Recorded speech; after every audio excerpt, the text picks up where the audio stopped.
Well, I don't know about you, but despite all my years of attending church services and going to study groups, I have never come across that reading before of Genesis chapter 14, the story of Melchizedek taking the bread and wine and blessing Abraham.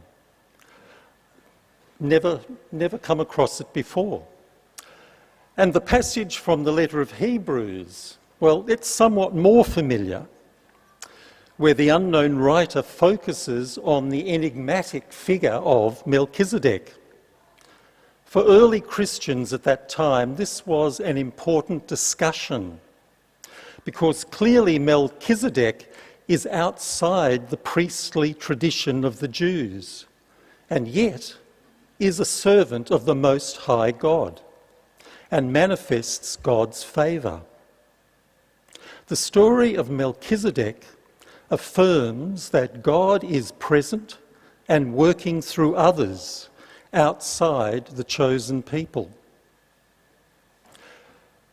Because the reflection today is about reimagining communion, I'm more interested in the symbolic gifts that Melchizedek brings to Abraham.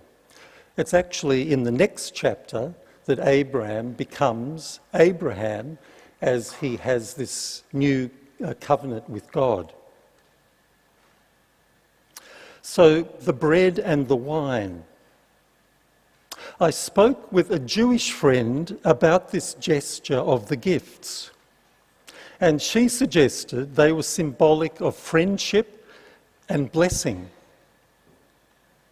This is not just an offering of refreshment to Abram after a strenuous battle to free his nephew Lot from captivity by an alliance of enemy kings. It is a sacramental moment of blessing Abraham, who responds by offering a tithe or tenth of all his booty. This response indicates Abram's acknowledgement of the importance of Melchizedek and his blessing, as the writer to the Hebrews emphasises. In recent times, I've been rethinking my understanding of the ritual of sharing bread and wine as a result of my close engagement with the Jewish community through the Uniting Church dialogue with the Jewish community and my participation in the Council of Christians and Jews. In a way, it takes us back to our Christian roots as a Jewish sect. And my rethinking also connects with an experience I had many years ago. I want to share my new personal insights in the hope that they may refresh and deepen our experience of communion together, but not impose in any way ideas that may seem irrelevant or contradictory to your own understanding. Last year, I was invited to 3 Shabbat dinners, one in the home of a progressive Jewish family, the other 2 beginning with the Friday evening Shabbat service in the synagogue. Of course, the Sabbath begins at sunset on Friday. After the formal service in the sanctuary, which welcomes in the Sabbath as a bride, we were invited into the social room at the great synagogue to share what was called Kaduche. Later, we would go on to the rabbi's home for the dinner. I had no idea what Kaduche was, but we went into the social room and there was a table spread with jugs of wine and grape juice and other things under cloths. A blessing was communally sung and we shared the wine.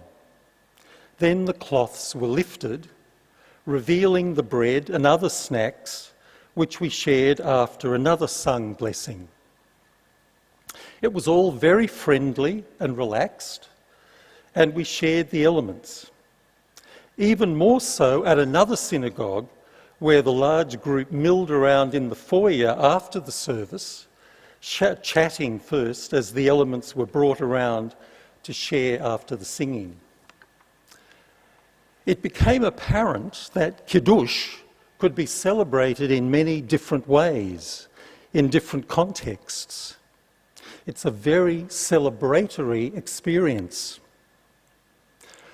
Doing research on Google, I discovered that Kaduche literally means sanctification, and that it is thanking and praising God for the gifts of creation, and in particular the fruits of the earth.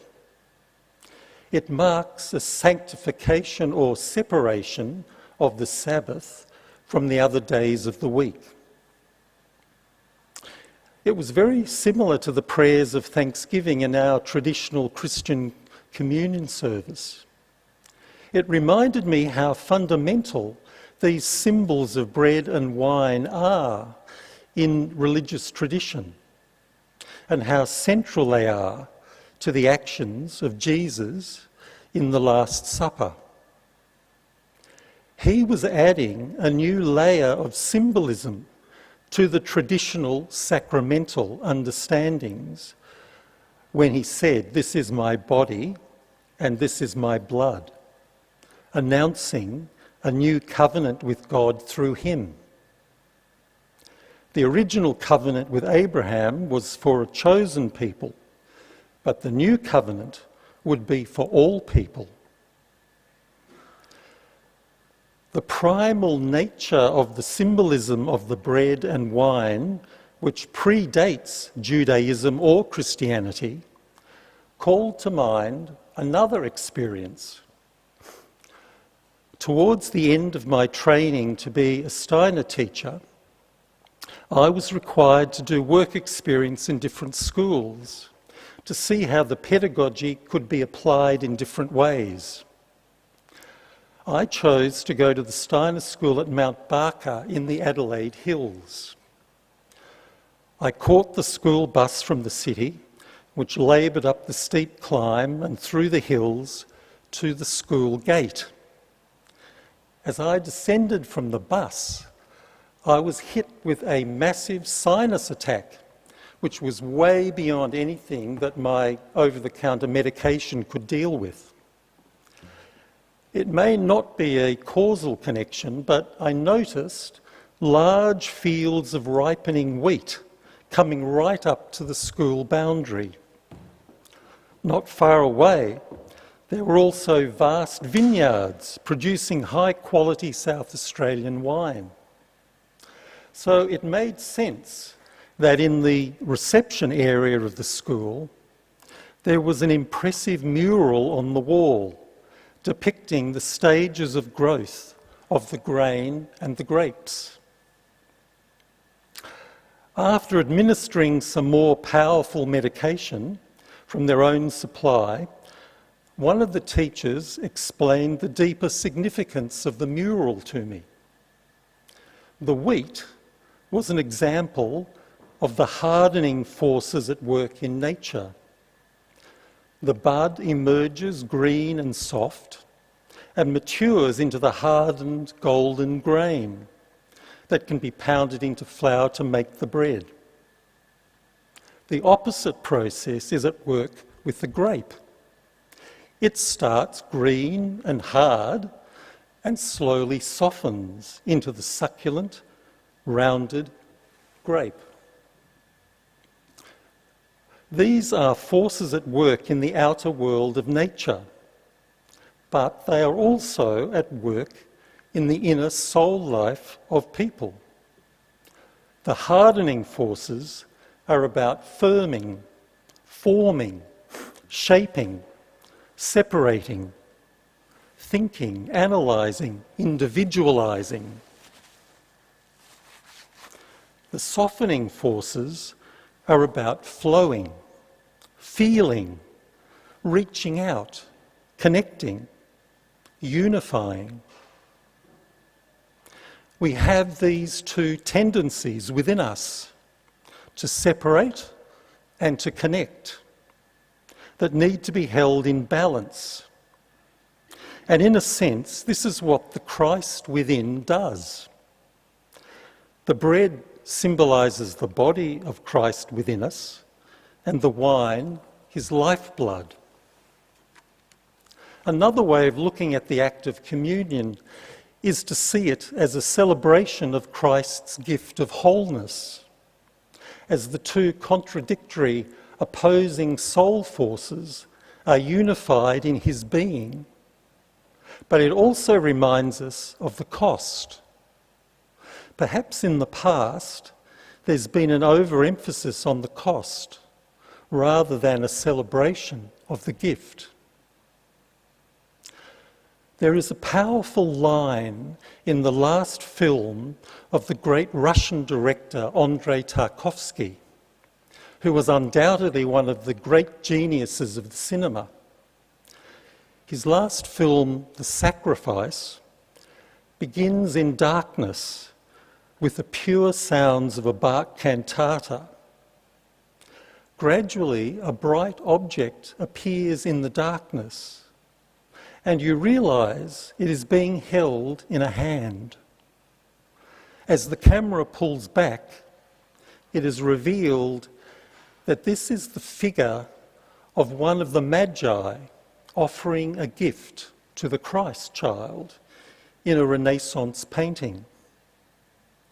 Later, one of the minor characters says, "Every gift is a kind of sacrifice."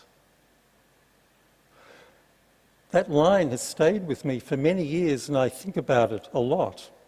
Every gift is a kind of sacrifice. So today, when we dip the bread in the cup of wine or grape juice, we could see it as symbolically balancing the two soul forces and connecting with the Christ within. As we take in the wine-soaked bread, it reminds us that the Spirit of Christ is within us, as he is within every human being.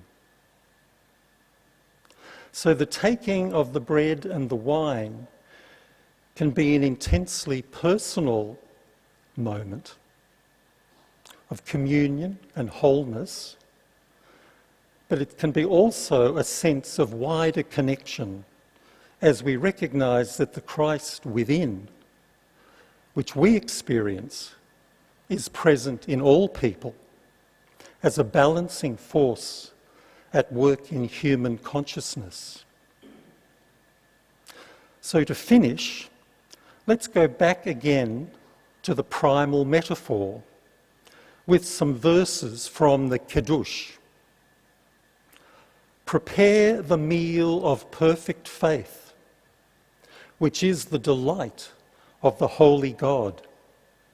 Prepare the meal of God.